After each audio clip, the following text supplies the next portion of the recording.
the South's finest theater.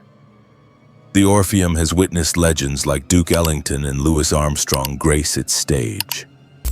But behind the dazzling stage lights and thunderous applause lies a history of fire devastation and personal tragedy. It is said that when the red velvet curtain falls and the last audience member leaves, this theater is far from empty. At least 7 spirits have chosen this place as their eternal stage. Among them, the most famous is a 12-year-old girl named Mary who still sits waiting for her never-ending performance. Hit like and subscribe because we are about to enter Memphis's most haunted theater. Let's travel back to 1890. At that time, this place was the Grand Opera House, considered the most elegant theater outside of New York. But like many theaters of that era, it was plagued by misfortune. On October 16, 1923, a terrifying fire broke out right after a show. The entire theater was consumed by flames. Only ashes remained.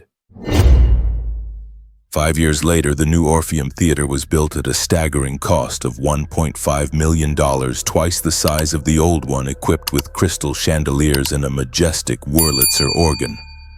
But it seems the fire of 1923 didn't just destroy the old building.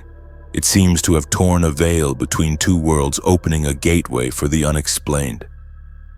Staff and performers at the Orpheum have long been accustomed to strange phenomena. Doors open and close on their own. Lights flicker without reason. Chilling drafts of cold air move through the hallways.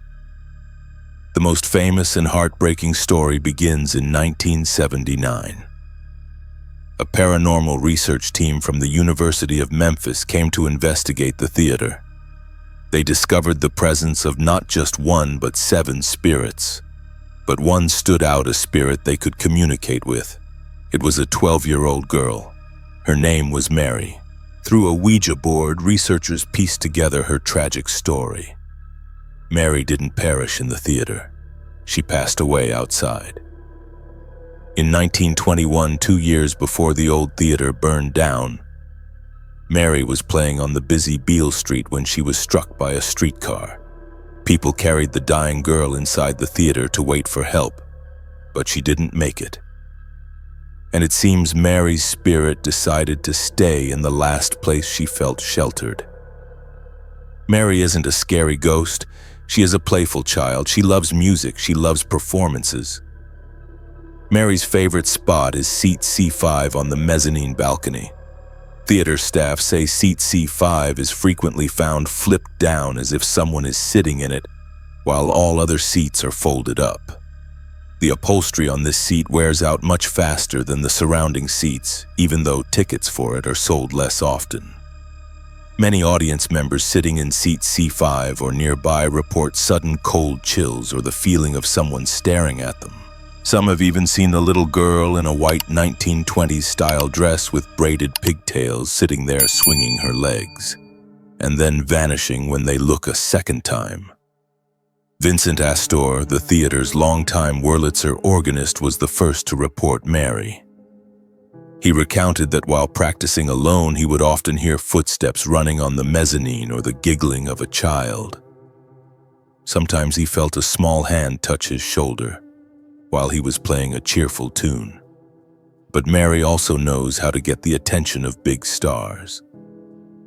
In the 1960s, Yul Brynner, the legendary Russian actor, was rehearsing for The King and I at the Orpheum. In the middle of rehearsal, he suddenly stopped staring up at the balcony. He asked the director, "Who allowed a child in here at this hour?" Everyone looked up. There was no one there, but Yul Brynner insisted he saw a little girl sitting in seat C5 watching him perform.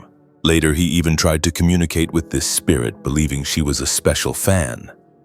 Another time, during a performance by a Chinese acrobatic troupe, 5 acrobats performing on stage suddenly stopped screaming and pointing up at the balcony. They saw a young girl walking on the balcony railing, looking as if she was about to jump. But when security rushed over, the girl had vanished into thin air. For these performers, it was a terrifying omen. Mary might be the most famous spirit, but she is not alone. There is a masked man often seen in the air vents or on the catwalks above the stage. He usually just pokes his head out to watch with glowing eyes in the dark. There is another ghost called Eleanor, a woman who is not very happy. She is often sensed in the women's restroom area in the basement, bringing with her a feeling of anger and discomfort. And of course, there are stories of a man in a vintage suit walking in the main lobby checking tickets of invisible guests, then vanishing into the wall. But the Orpheum isn't the only theater with this name that is haunted. It seems the name Orpheum from Orpheus, the legendary musician in Greek mythology who went to the underworld to find his wife, has a strange attraction for the other side. In Phoenix, Arizona, the Orpheum Theatre there also has a Maddie. Maddie is also a little girl, also often appearing on the balcony. She is frequently seen shushing noisy patrons in the theater. It seems child ghosts are very fond of discipline in the theater. In Vancouver, Canada, the Orpheum Theatre there is haunted by an acrobat who fell to his death on stage and a mysterious woman who often stands up to applaud performances no one else can see. Back in Memphis, the Orpheum Theatre today remains a vibrant cultural center. It welcomes thousands of audience members every week. But the theater management never hides its past. They respect Mary.